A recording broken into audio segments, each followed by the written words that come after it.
Hello and welcome to Perspectives, where we'll take a deep dive into the issues of the day, and we'll take a look at people's opinion on such issues. I am Ruth Osime.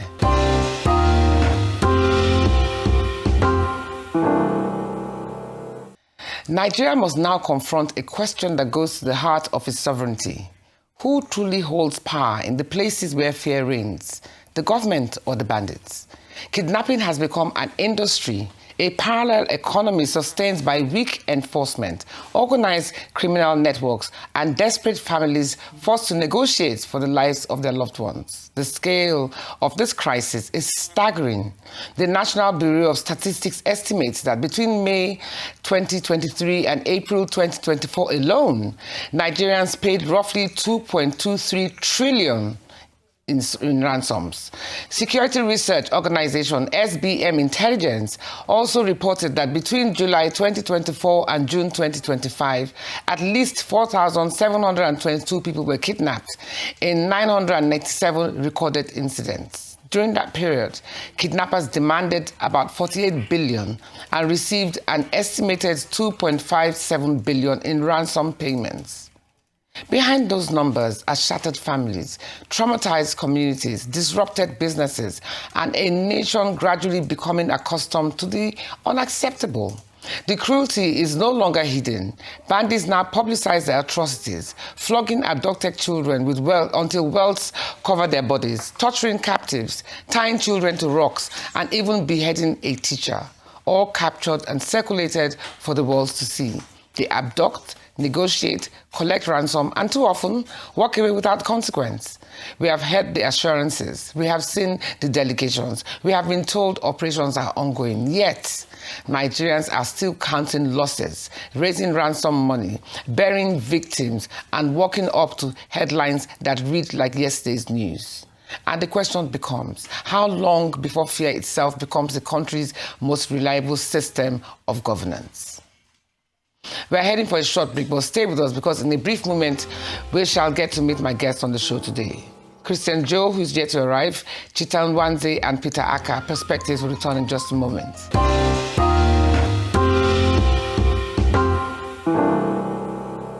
Now, let's get the conversation underway by first introducing my guests for today, starting with Christian Joe, a visual artist whose work explores resilience, faith, survival, and African identity through portraiture and expressive mixed media. He was a victim of kidnappers, but thankfully survived to tell his story. I also have joining the show Cheta, Nwanze, the CEO of SBM Intelligence, one of Nigeria's foremost geopolitical risk and research firms. A respected analyst of security, governance, and economic trends, Cheta has spent years studying the forces shaping Nigeria's future and advising organizations on the country's most pressing challenges. And joining from Arise Abuja studio to complete this exclusive list is Randy Peter Akah, a well-known Nigerian political activist, content creator, and social media influencer. Randy is known for his fearless stand on national issues, especially political accountability, electoral reform, and youth empowerment. Greetings to have you all on Perspectives with me this morning. It's been a whole 3 weeks since those innocent children and their hardworking teachers were abducted in Oyo State, southwest of Nigeria, effectively ushering an entire nation into its latest phase of brutal shock therapy. Between then and now, a life has been taken in the most gruesome of ways, and the terrorists continue to brutalize innocent children. I will now play you a clip, which is undoubtedly choreographed, but at the same time encapsulates the sorrow and anguish of all Nigerians. Good day, everyone. I just watched the video of those kids that they kidnapped in Oyo. No food, no shelter, no anything no anything. I saw one sleeping under the tree, and I saw one of them. They took their leg and put it and tie it to their head and put stone at their back. It's not fair. Nigerians, please let's pray for them. Please pray for them. They have no so they can meet their parents. please, let's pray for them. Thank you. Our government, please, let my little voice count. If that isn't harrowing to watch, I don't know what is. I mean, it just makes my heart bleed. But anyway, let me welcome my guests on the show tonight. So let's start with you, Cheta. Do you understand? Now, despite arrests and repeated security operations, kidnappings continue to escalate. From your research, what identifiable patterns have emerged in how kidnappers operate? Thanks for having me. Good day. It's a very sad situation. Tragic. Extremely unfortunate. Now, the kidnappers, basically they're expanding, and it's an economy in itself now.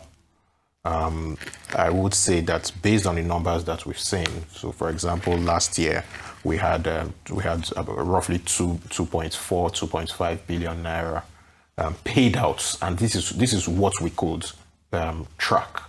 The number one, I think it's important to point out that what was demanded was 48 billion naira in terms of ransoms. So saying that just under 3 billion naira was paid out does not give the whole story, because there are many people who do not tell how much they paid. There are many people who do not even know how much they paid. They just gather and negotiate.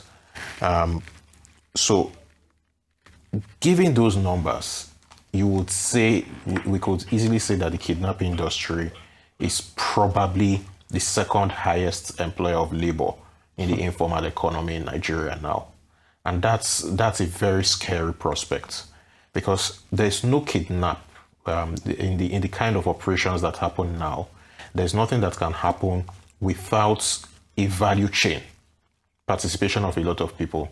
They have informants, they have lookouts, they have people who pick the money, they have a logistics chain behind them to help keep victims fed at the minimal levels to sustain life. So there's something that has happened, and the underlying word for all of it is impunity. Because for a very long time now, and we as an organization have been warning about this growing trend at least since 2017. That's 9 years ago. And it was in 2020 that we actually coalesced a lot of the data that we have been tracking and first published a report called The Economics of Nigeria's Kidnapping Industry. 2020 was 6 years ago. And since then, we've done it every year. And the problem keeps growing. So because basically we are in a situation where these criminals are getting paid and they're able to sustain their value chain, their supply chain. So it's profitable for them. And because it's profitable for them, it simply continues. And in continuing, it metastasizes and it grows worse. And that's where we are now. Okay. Thank you. Thank you so much, Cheta. Can we have Peter back? That's very gloomy answer that you have given, but this obviously reflects the reality on ground. Can we have Peter in the house? Now, Peter, good morning. Good to see you. Now, we have had children become... Why have children become such attractive targets for kidnappers? And what still, how do we make sense of this disturbing irony that some of the actual kidnappers accused of terrorizing communities have gone live on social media to offer cash giveaways, and people have willingly sent in their account details? What does this say about our collective moral fiber and the society that we have become? Thank you very much for having me. How are the mighty fallen? A country that cannot protect its children is a country that does not care about its future. In terms of leadership, in 2013 and 2014, the current president stated that on issues of security, the buck stops at the president's table, and that if the then President Jonathan could not protect Nigerians, he should resign. Today, this is the legacy that President Chief Bola Ahmed Tinubu is leaving for Nigeria's 3 years down the line of sorrow, tears, and blood. But to call Tinubu as a leader, a failure, will be an insult to failures. It will be a disservice to failures because this is a kind of failure that other failures look up to and aspire to gain this kind of milestones. Remember that in 2025 June, Chief Bola Ahmed Tinubu visited St. Lucia, a country in the Caribbean islands, and gave students scholarship in a foreign land. Meanwhile, in his home country, children are not even begging for scholarship. Nigerian children are only begging for an opportunity to wake up in the morning, dress up, go to school, and come back without ending up with terrorists in the forest. Today, as we are speaking, under the Tinubu administration, in 2024, Nigeria was the 6th most terrorized nation in the world. By 2025, we became the 5th most terrorized. Anti-root, in 2026, we are the 4th most terrorized nation in the world. But you know why our situation is peculiar? The government and the military of the 4th most terrorized nation in the world has a policy that is called Operation Safe Corridor. Under that policy, government gets terrorists that have killed children, mothers, fathers, including military officers, organizes a ceremony for them, gives them a shoebi to wear, and say they have sworn to a holy book and they have now been repented. So the government commits taxpayer money to rehabilitate non-terrorists, while the victims of their mayhem and their anguish are still in internally displaced persons camp and some with the terrorists in the bush. Nigeria has more than 18 million out of school children. Today, schools are still shutting down because we have made a multinational enterprise out of insecurity. And it will not end for as long as government seems to be complicit in what is going on. If Nigerians do not wake up and we continue to pander and talk about this situation without any tangible solution to ending this mayhem, my thoughts and prayers are with everybody, because as we speak today, a 2-year-old toddler, Christiana Akombi, is in the forest. And guess what the leadership is doing? The president and the first lady are engaging in a campaign for the re-election of this government. It is a tragedy, but unfortunately, it will continue for as long as the people permit it. That is where we are. Children have become a soft target. They are taken, they pay ransom, and the cycle continues. Why? Because government has failed in its primary responsibility to protect life and property. A government. Okay, but Peter, what do you want to say about the people who actually posted their account details to the kidnappers when they were giving monies away? What does that also say about our own moral fiber? Because people have actually posted their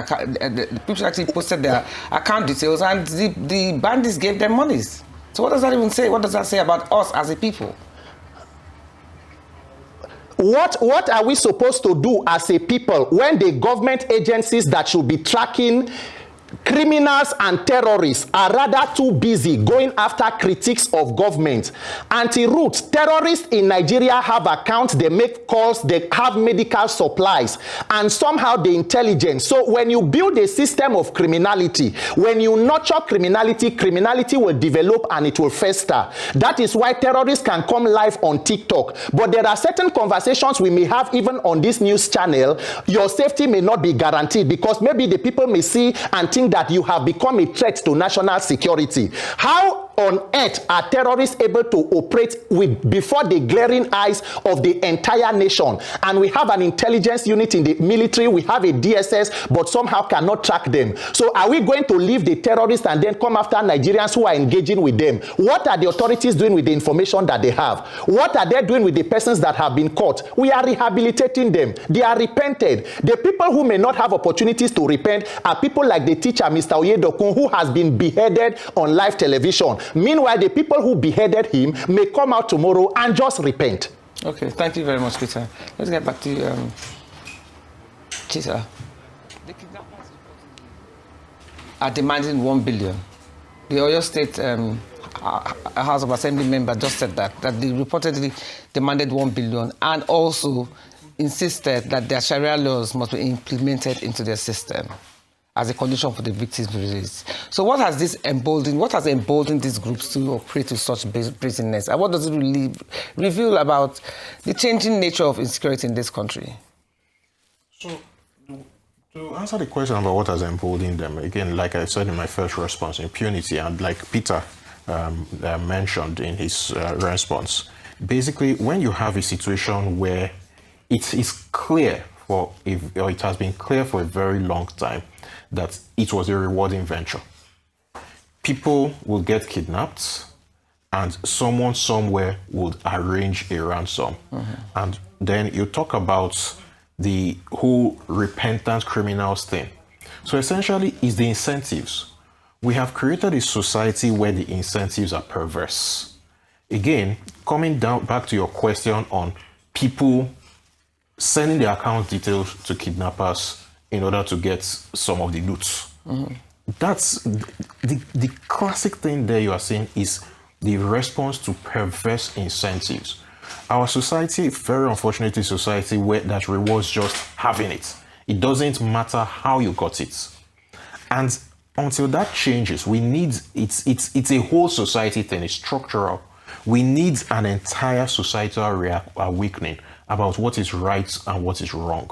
Until that happens, until we get to that point where how you got it does matter, we will keep seeing things like this, not necessarily in the form of kidnapping. Kidnapping may end because of its extremely violent nature, but we will see it in other ways. Okay, now that you said that, I know that I was listening to a podcast where a colleague of yours was saying that there are certain times that kidnappers choose to operate, and also certain numbers that they can kidnap at a certain time. So run that through by us. How do they operate? What are usually the best times, or when are they at their most dangerous for passengers? So it used to be that it was in the night, but now it's increasingly in the daytime, because it's become very clear to us based on the patterns that they clearly have help from the local communities. And they incentivize those local communities. Again, going back to the theme of perverse incentives, they incentivize them by paying money. And this goes to the heart of the unfortunate economic situation in which the average Nigerian finds himself. We're in a situation where you could give an entire village just 100,000 naira and you own them. They will do whatever you want. And in that respect, that village becomes your intelligence apparatus.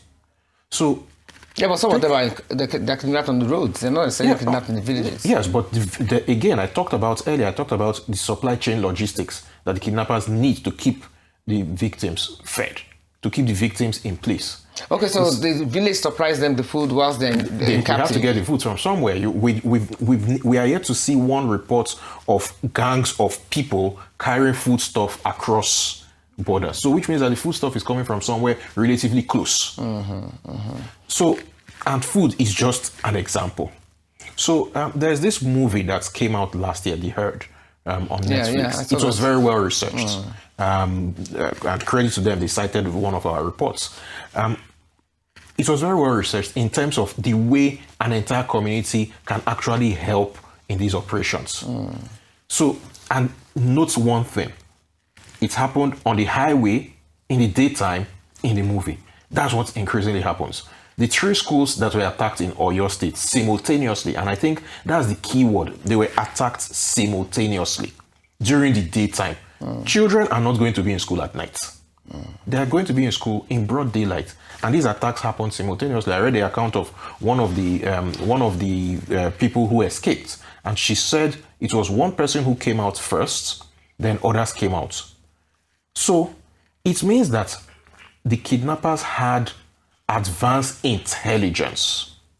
And that's a key thing.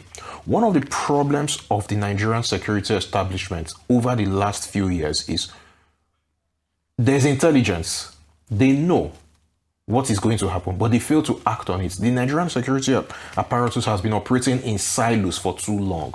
So one of the things that is going to be necessary to break this cycle would be breaking those silos, acting on information ahead of time, before we even get to the point of the incentives, because we've been too reactive for a very long time. As opposed to proactive. Proactivity needs to come on the table.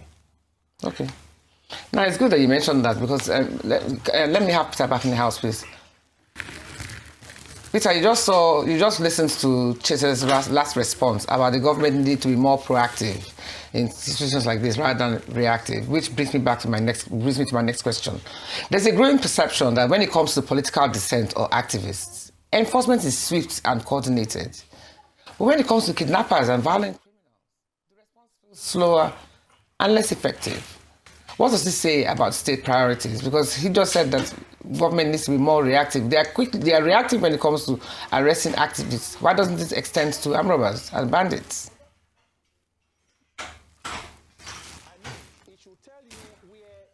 Priorities of the state lie. If you can have repentant terrorists, how many repentant activists who made statements have you seen been rehabilitated and given money?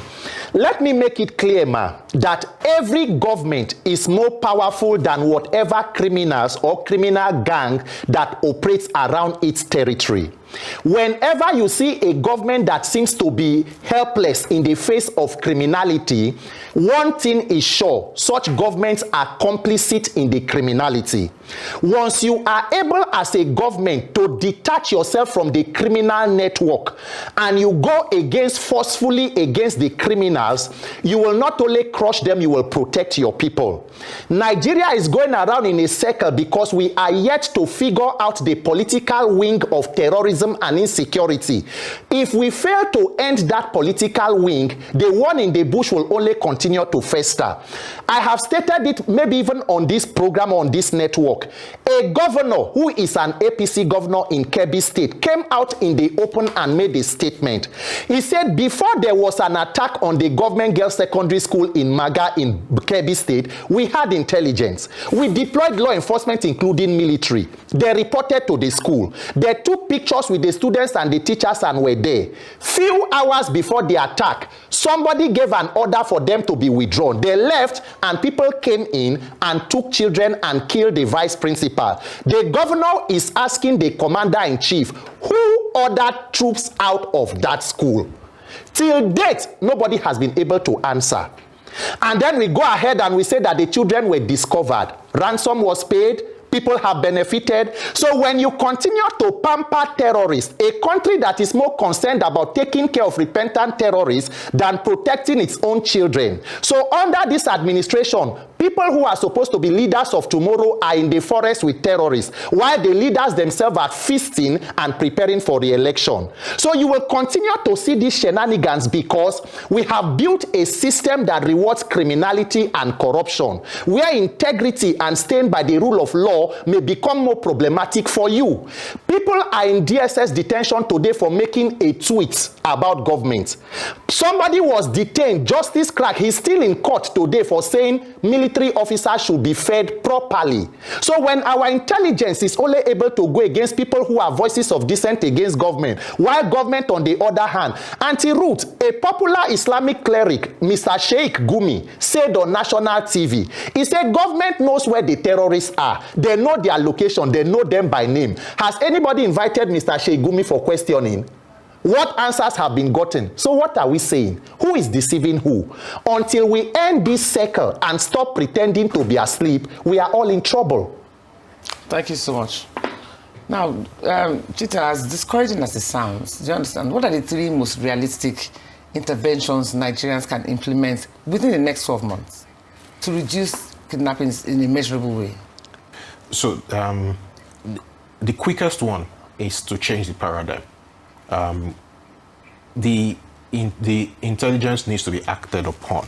So, for example, that was how Colombia changed the paradigm. Colombia used to be a hotspot for kidnapping, and they realized that it's not a kinetic problem.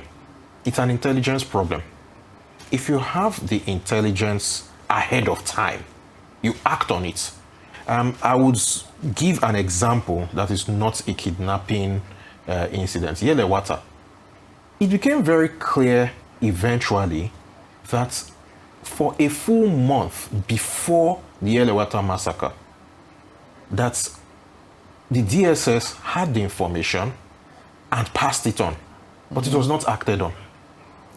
Now, it's not, we don't have any evidence yet that the Oyo kidnaps, for example, were known ahead of time. But we've heard a lot of chatter that Kangara was known ahead of time. Okay. And yet nobody acted on it. Back in 2014, there was chatter that the Chibok kidnaps, the Chibok girls, that people knew ahead of the kidnaps, and yet nothing was done. And that's a fundamental thing.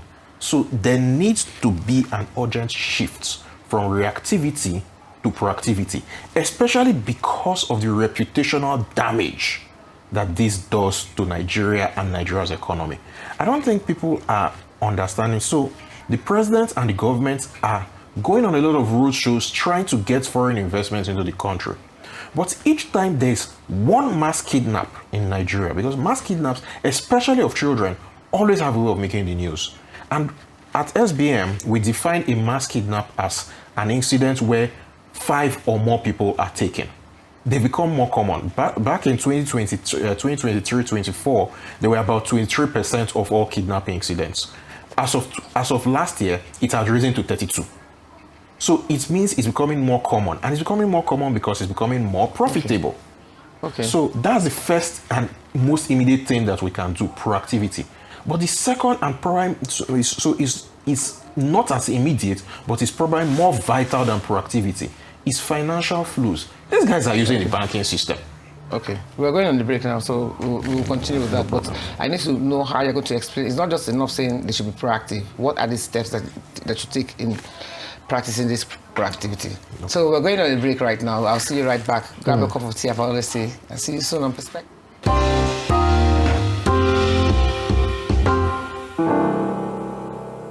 So welcome back to Perspectives. Thankfully, we have Christian in the house. And as I always say, better late than never. So Christian, welcome to Perspectives. Now, I want to just sort of cram all your questions into one because of the time we have spent so far. You were a victim of kidnapping. So tell us what your experience was like from the beginning to when you left. Okay, my experience was horrific. It was a road trip from Lagos to Owerri, impromptu road trip. So I was supposed to use God is good, but they had left at the time. So used another public vehicle. It was a Sienna. So on the way... How many of you were in the car? There are about, let's say, 7 there, because there's a woman with her kids, more than that. Okay. So on the way, after the Ore, where people do stop to wait by, 30 minutes afterwards, 30 minutes after we are done waiting at Ore, entering the outskirts of Edo State, the gunmen came out of the bush, shot at us. We were kidnapped. So taken into the forest. How long did you walk in the forest? For so many hours. Like, I can't count the hours, but so many hours. So in the forest, we got to our final destination. I think that was like early morning the next day. So early morning the next day, we camped somewhere in the forest. Day 1, day 2. Were you fed? I wasn't fed, but the other persons that were kidnapped alongside me was given just one, like Akbu, one to share. Okay. Yeah, so although the first of the kidnap, one person was unalived. Was killed? A truck driver, yes, that was behind us while we were reversing back. The truck driver that was riding the truck behind us that we hit. So in the forest, on the third day of the kidnap, because I thought perhaps if we had erased the money that they were asking for, I might still be unalived. At what point did they start asking you to call your people for monies and stuff? Was it the second day? From the first day. From the first day? Yes. They all asked you to bring out, to call whoever you want to call for your ransoms? Yes. Okay. Was it a general collective ransom, or did they give each person? Each person. Okay. How much were they telling you to ask in your case? 70 million naira. 70 million naira. Okay. Yeah. So on the third day, because I had sustained injuries already all over the place. How did you sustain the injuries? Torture. They tortured you? Yes. Why? Was it only you they tortured or everybody that was there? I was the person that tortured the most. Why so? I don't know, perhaps maybe my size. I was bigger before. They're still big now. Not like nice before. and fit. Thank you. Yeah, but why did they pick you to torture though? Did you try to, I mean, what happened? No, I didn't come into the forest with my mobile phone. Mobile phone, I left it in the vehicle. So, yeah. It was the number I had offhand I called, so I had to find a way to go on. They gave me a small handset. That was on the third day, the day that I tried escaping. So to go on Facebook, because I begged to go on the internet to say I'm kidnapped so that people can, and I can reach out to other people too as well. So, which I did. But I sustained injuries, I was fed up, I was tired and all. Well, you said you tried to escape, so did you run away or were they sleeping? On the third day, no, they were not sleeping. So you just ran off? These bandits, these people, these kidnappers, few of them went out to front for to a location where, one of us, they had raised up a certain amount of money, I don't know how much. So they give them a location, the numbers reduced. So that was where I just gathered one last courage to escape. As I just said, I'd rather die trying than be in their mercy. So did they run after you? Yes. And caught you? Yes. And that's when you were injured? Yes. Okay, where was the injury? My hands and my left palm and my leg. So the leg was cut, or the patella, my knee, cut in two. Wow. So it was folded, my bone was stuck out. So there came close, and one of them came close with that guy wanted to, I don't know what they wanted to do, but they spoke their language, and so they told me to stand up. I could not get up, or bleeding profusely all over the place. Then they left me there. They left some persons in the bush to chase after me. So they went back to those people. So I was left there in the forest. They told me not to leave there. I mean, there was nothing I could even do still. But while I was there, bleeding and all, I just was using my back to... You were crawling with your back? Yes, with my back for...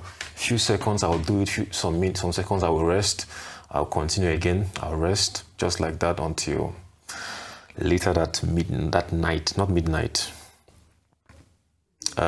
Some persons came, saw me with a vehicle. I think they you had gotten to the edge of the road at least with this, by the time they saw you from the main road.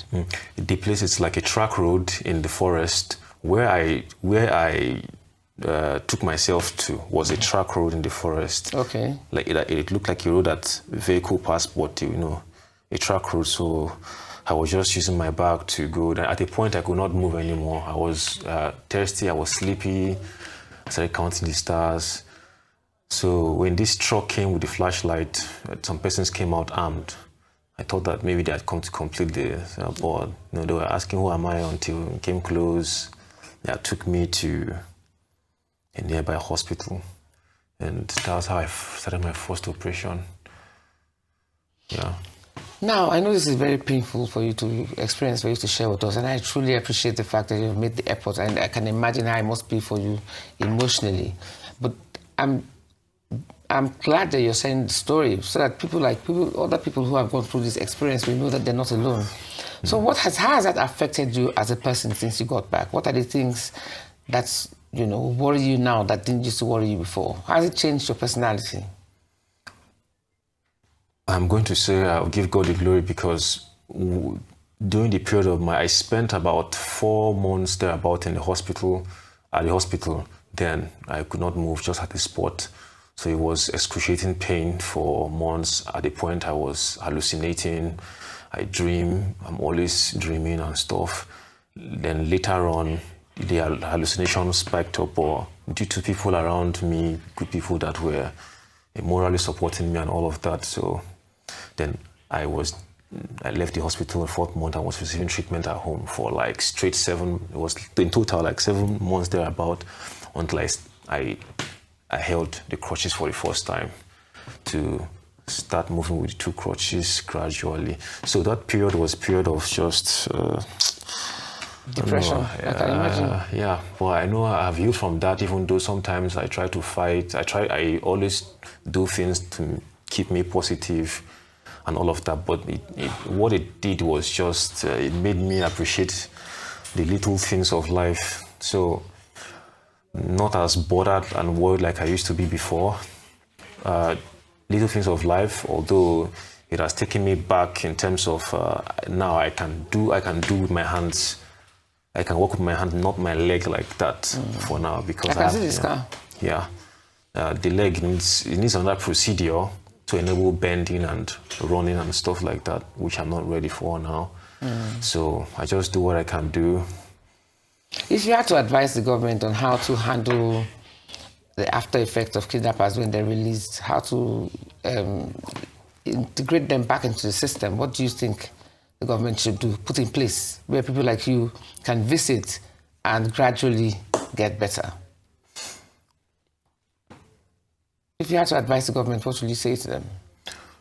My opinion is, firstly, of course, security, because sometimes I don't know how other people will process the aftermath, because it's like each time you stay, you think that they're coming again and stuff like that. You are going on the road, the flashbacks and all of that. And 2, mental health. Yeah, mental health, yes. Yes, mental health. And perhaps keep them busy. Keep them busy with activities, because I would say if I'm not someone that is always trying to do something sport or art and stuff like that, I think it would drain me more than I am now. But I always try to keep myself busy all the time. So I think that's something, maybe recreational activities and stuff like that, and perhaps finance to support them. Because I'm sure many people are still there. The trauma haven't left many people that are kidnapped survivors, and it has affected the way that they do their work day to day. Maybe the way they hustle before is not the way they're hustling now. And some places that they're supposed to go to, they can't go to those places anymore because of the insecurity and all of that. Enable them financially. Yeah. Okay, thank you so much. Thank you, Christian, for sharing your story. Can I have Peter back in the house, please? Peter, you've listened to Christian's most harrowing story, and I'm sure he speaks on behalf of a lot of kidnappers who have gone down this road. And the question about rehabilitation process that the government needs to do is also a very personal and strong question that we should ask. And there's also a disturbing video circulating on social media showing a group of herdsmen sexually assaulting a 56-year-old woman on her farm in the presence of her 2 children. Yeah. Have Nigerians become so dangerously accustomed to a level of violence that should never be normal? And what happens when public outrage begins to fade? So I'm asking you 2 in 1 questions. What the government should do to rehabilitate those who have escaped, and also what this does to our moral fiber when after the outrage has come, it goes. These people are killing people, raping people. I even hear that some of them even eat the kidnappers that they kill, and they put it on social media. So where do we draw the line here? It is... Auntie Ruth, are we a normal people? Is Nigeria a normal place? This is the story of a survivor who, what we are hearing today, has almost become a norm. My brother, my thoughts and prayers are with you. I congratulate you and I celebrate the fact that you are alive. May God keep you so that you can fulfill your purpose in life. Auntie Ruth, are we a normal people in this country? When you say you should talk to government to do the right thing, shebi it is a government that is interested in the welfare of the people that you can talk to that will listen. When you are unfortunate to be led by people who are political businessmen, who see citizens not as human beings who deserve good governance, but as customers for their personal trade, then this becomes your portion. This tragedy and this calamity will continue because we handed over power to persons who who have no business being there and who have proven that on the wheel or the list of beneficiaries, the people come last, if at all they appear there. What he's talking about today as his experience is what a 2-year-old toddler is going through in Oyo State. A 3-year-old boy, Sikiru Salami, is going through this kind of experience as we speak. We may not even know their current conditions in the forest. And guess what? The wife of the president, who is supposed to be, according to her, an ordained minister of God, is attending an APC rally where she's trying to inaugurate Tinubu torch bearers. I don't know the torch they are inaugurating that cannot find 40 children in Oyo State, and distributing cars to women leaders in the State House. When under Jonathan, we even saw the then First Lady shouting and screaming, even if it is to pretend to have empathy for children, anti-roots children, is what Nigeria is not able to protect. A country that cannot protect your women, cannot protect your men, cannot protect your youth, cannot protect, we cannot agree that children should be protected. What are you going to tell? When you say that they should begin to do this, we have repentant terrorist rehabilitation. When will we have rehabilitation for victims of kidnap? When are we going to set out funds to say people who have gone through this torture? We are waiting to see when government will come up with a policy to support them, to reintegrate them back into society. You can imagine the trauma that a person like this is living with. Anti-roots, if Nigerians do not come together, mobilize and end this reign of terror we call a system of government, my condolences are with all of us, because everybody is a potential victim. Today's victims were yesterday's survivors. Tomorrow's victims will be today's survivors. The dead can no longer die. The next set of persons that this carnage will happen to are those of us who are alive. May we say enough is enough soon enough. Thank you so much, Peter. Now, just let me ask you, this just sounds so deflating and so demoralizing. You mentioned something about steps, proactive steps that the government needs to take. So can you just run us literally step by step, what you think the government needs to be doing now to best address this problem? Okay, first things first, I'm so sorry for what you went through, and we're thankful that you're alive. And God rest the person who you saw killed.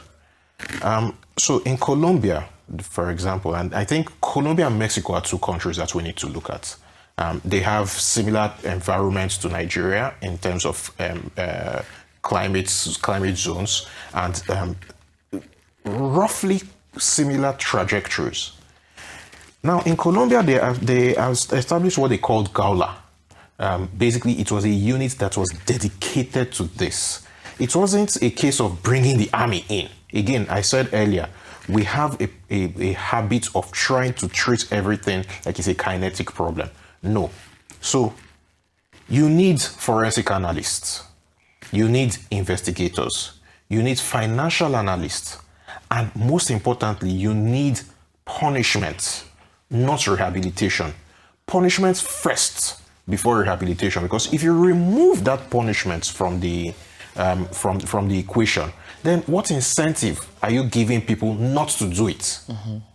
On the other hand, when you leave the victims, in Christian's case, to work on their own to recover, and then you organize a song and dance for the criminals and say they have been rehabilitated, and we have seen evidence of some criminals, after being rehabilitated, going back to their day job, because the incentives are there for them to make a lot of money. Let's not forget about the Wall Street Journal's reports about kidnappers being paid. Yes, there's also the illusion of political influence. There's the illusion of political influence. So take this incident in Oyo, where they have demanded ₦1 billion and then the imposition of Sharia law as part of the law in Oyo State. That is political. So it immediately begs the question, who is sponsoring it? And you cannot, whenever you arrest the actual person with the gun, you've only arrested an individual. We have been treating these cases as if they are isolated incidents, rather than treating them as if they are part of a broader system that has coordination. Until we take it that, as in, so this is where you need external organizations, such as my own, to help you pass through the data, look through it, and say, okay, these are the same patterns. These are the patterns in this place, in this place. So as an example, he mentioned specifically where he was kidnapped. About 30 minutes outside of Ore. Ovia local government area of Edo State is actually a hotspot because that is the location he has just mentioned. Wow. It's actually a hotspot for kidnap. So since you know that this area is a hotspot, what are you going to do about this area? What is it in this area that attracts them? And the answer is clearly obvious. That is the A121 in Nigeria's road parlance. Essentially, it's the busiest, after Lagos Shagamu, that's the busiest stretch of road in Nigeria. Okay, so what would you advise to do physically? What would you advise to be done? That particular stretch has to be very heavily policed. Very, But very sometimes heavily they say policed. some of these bandits also wear police uniforms. I mean, you've seen them even displaying the fabric in the forest. So move ahead of them. You have your call signs. So I'll give an example. When the Americans entered Germany in towards the end of World War II, the Germans, some after the Battle of the Bulge, some Germans began to wear American uniforms in order to infiltrate. So the Americans came up with a code. The Germans, in their language, they don't have the wa sound, W. So the Americans came up with a code. Before you pass, you say something along the lines of, we want to pass through the wishing well. A German who has only spoken German will say something along the lines of "We want to." Yes. So that way they would catch the person. So you come up with, I mean, we're not dunces. I like to think that Nigerians are not dunces. We can come up with codes to keep ahead of these people. Because infiltration is a part of criminal gangs everywhere. They need to infiltrate in order to move. But the most important thing is the finances, because that is the circulatory system of this whole enterprise. Once money is flowing through the system, then people will get involved. Cut off the finances. Assuming the money is flowing properly, not get stuck. The money is flowing properly. That is why people are getting involved. I think the people who get this money make it flow down the chain. And they clearly do. They clearly do. That's why more people are getting involved. That's why they're able to get whole villages, whole communities to act as lookouts. And again, given the recent incident in Oyo, in Orire in Oyo, tells us everything, because simultaneous attacks in 3 different schools, that's a level of coordination that requires a lot of participation of people with deep local knowledge. When I mentioned money, I was referring to money that the government should put into this project. That because you said we need a lot of finance, and I'm hoping that I was talking of, if the finance does go in, it should flow. Yeah, but the finance I was talking of was cutting off the finance of the when people pay ransoms. That money moves through the finance system and gets to the people who are benefiting. We need to cut that. Again, how do you do that? We know. I mean, they pay into accounts. Every account in this country has a BVN nowadays. Okay, yeah, that's true. So the people who are saying, oh, people should put their account numbers online and then they give them a reward. They flash them urgent 2K or something. That money came from that money came from somebody's account. Yeah. Every account talks to each other during a transaction. There's a BVN on both accounts. So if you can get a Peter Akah for making a tweet, you can get someone whose account has a BVN. Like, okay, this money that came from your account to pay this person, how did this money come into your account? And let him start explaining. Okay, thank you so much. Let me get Peter. Peter, one last word. As gloomy as it sounds, at this rate, where do you see Nigeria in the next 5 to 10 years? Can you hear me, Peter? I said, where do you see Nigeria in the next action and expecting 5 to 10 a different years? Make it brief. We're almost done. Yes. Where do you see Nigeria in the next 5 to 10 years? Repeating the same action and expecting a different result will be insanity. Sheikh Gumi said the government knows where they are. No investigation. General T.Y. Danjuma said the military, they collude. Nobody has come out to debunk it. If we do not get the political wing of terrorism out of the way, we cannot solve the militant wing in the forest. It is up to Nigerians to end it and get governance that they can hold accountable. This has become a multilateral business investment. It will not stop because a lot of beneficiaries want it to continue. For as long as we allow beneficiaries to be in government, the lives of the people will not be saved. The people have the right to do what is right and protect our lives.